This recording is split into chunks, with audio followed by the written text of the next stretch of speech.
Sudah dibuka? Ya. Langsung pilih. Ya, pian Ini, klik. Iya, sip. terlihat? Terlihat, Pak. Terlihat ya? Nggih.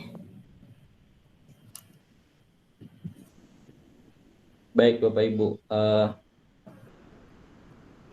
kita ingin berbicara dulu tentang hal yang esensial ya, mengenai kondisi pendidikan Indonesia. Ini disampaikan kemarin oleh Ibu Medira pada saat kita webinar dengan Direktur KSPS, yang menyatakan, ini kalau saya bahas ini panjang sekali ya sebenarnya, bahwa kondisi pendidikan kita hari ini secara nasional dalam tataran internasional itu sudah sangat memprihatinkan.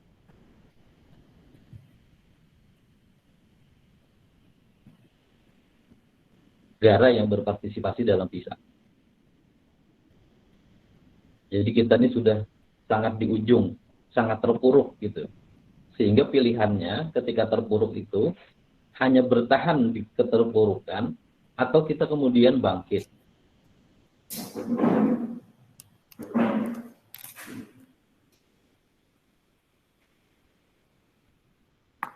Nah, banyak lagi selain angka-angka PISA seperti partisipasi kasar kita, kesenjangan efektivitas mengajar atau cara mengajar yang dinilai dari UKG.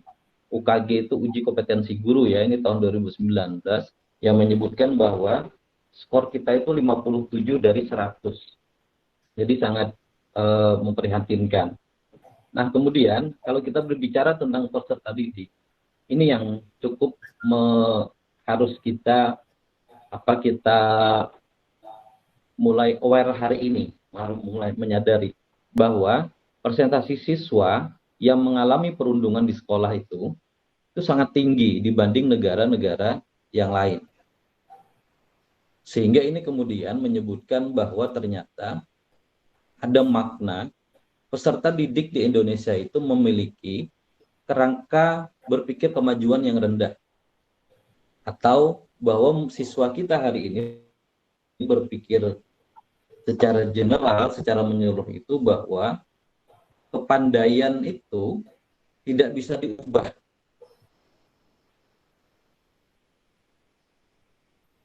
Kepandaian itu adalah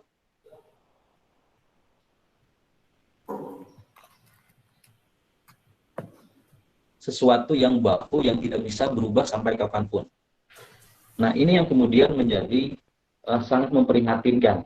Di samping nanti kita di 2030-an mengalami bonus demografi yang sangat besar, di mana nanti usia produktif penduduk kita itu akan lebih besar dibanding usia non produktif. Artinya akan banyak sekali pemuda di tahun 2035 itu, yang ini akan menentukan kalau berpendidikan generasinya, maka negara kita akan baik. Tapi kalau ini learning loss seperti ini yang terlalu banyak, akan kacau negara kita gitu ya. Nah, Bapak Ibu, hal-hal yang seperti ini kemudian dilakukan oleh analisa oleh Kementerian Pendidikan dan Kebudayaan, sehingga terciptalah kurikulum merdeka. Kurikulum merdeka ini bertujuan untuk mengatasi krisis pembelajaran.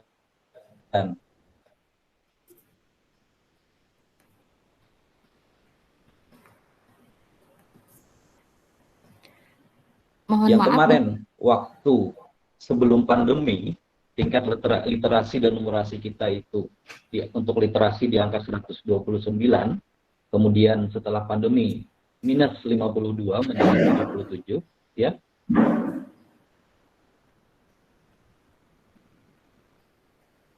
Suara terdengar jelas berarti?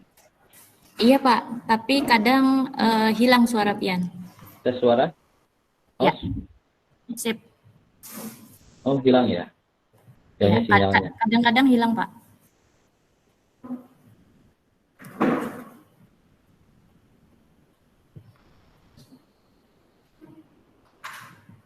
Layarnya masih terlihat? Masih terlihat, Bapak?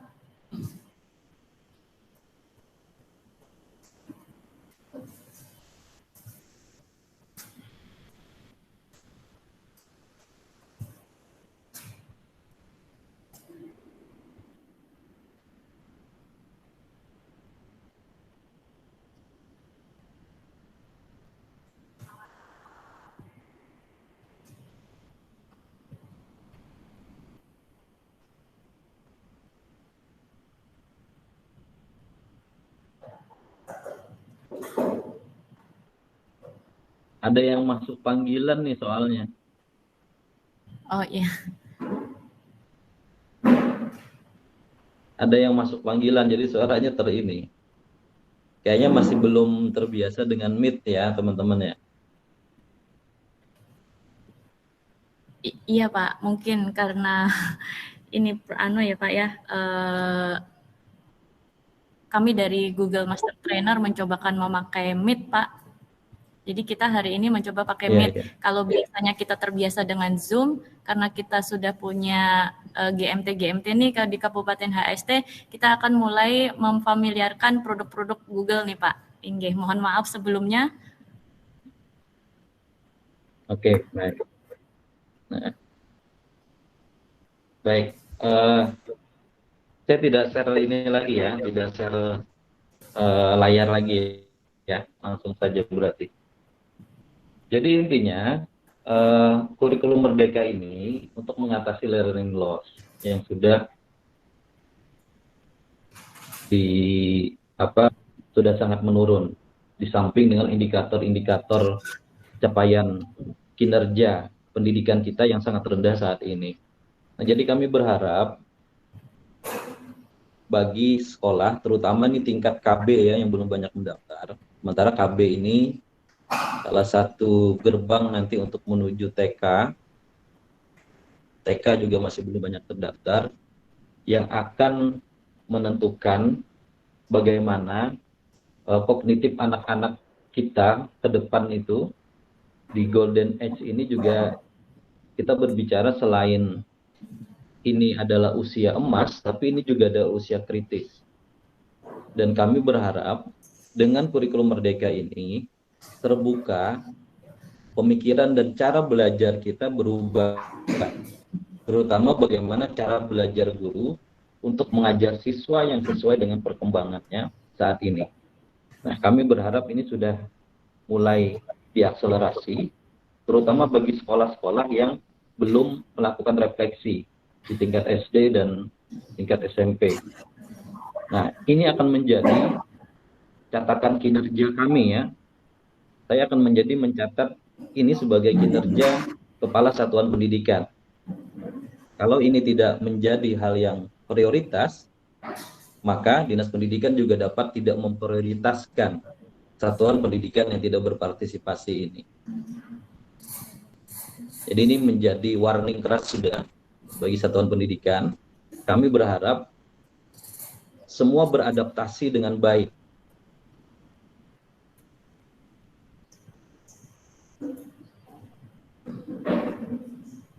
Untuk menyesuaikan implementasi kurikulum Merdeka. Sekali lagi Perbuk sudah kami keluarkan tentang dukungan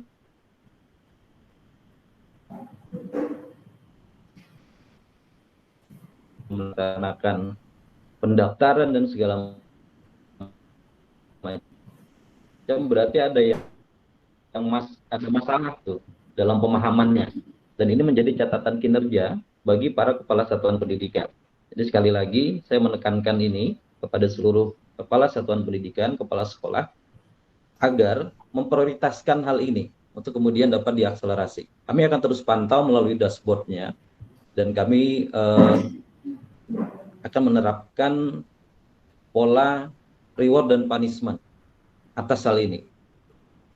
Jadi Dinas Pendidikan sebagai penjaga sistem ini sudah ada, tidak ada tawar-menawar lagi tentang hal ini. Saya cukup kecewa dengan masih banyak yang belum daftar, masih belum penyuk, masih belum banyak yang melakukan refleksi atas IKM ini. Kalau tidak paham, sudah banyak sekali para fasilitator kita yang sudah sangat mumpuni, yang sudah sangat terbuka untuk berbagi praktik baik. Bagaimana untuk kita sama-sama menyelesaikan hal ini. Ya, termasuk hari ini dari para JMT yang sudah melakukan. Dan kabar gembiranya bagi JMT, insya Allah Dinas Pendidikan akan mendukung untuk Anda nanti naik level ya, kalau tidak salah. Saya sudah bicara dengan Direktur Repo Indonesia untuk mengadakan JMT yang akan disupport oleh Dinas Pendidikan. Jadi harapannya secara teknologi digitalisasi,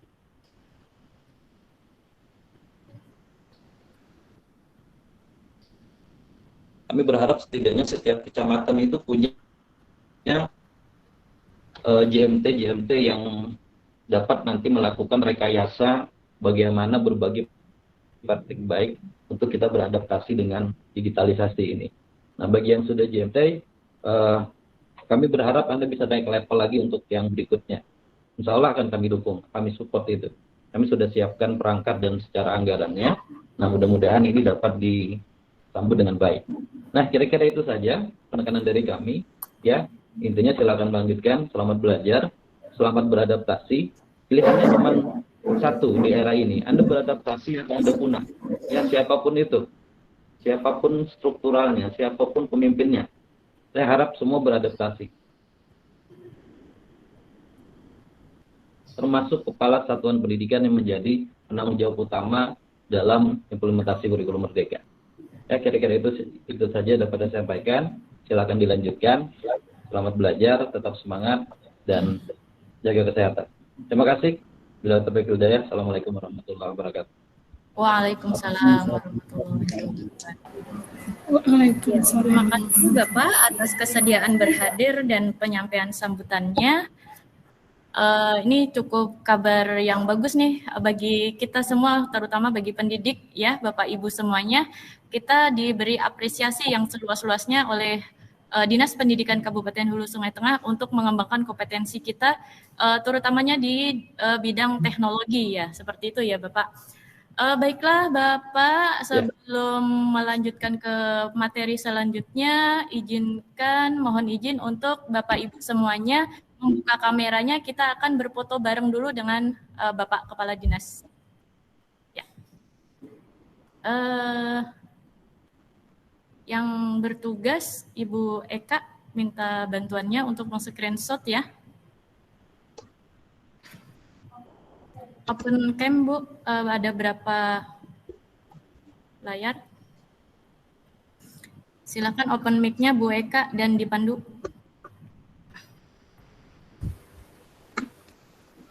Bapak, mohon maaf Bapak Anhar, fotonya tidak ya.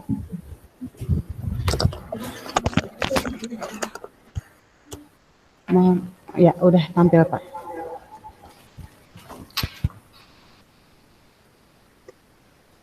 Ya, siap Bapak Ibu ya. 1, 2, 3. Ya, kita sebelah. 1, 2, 3.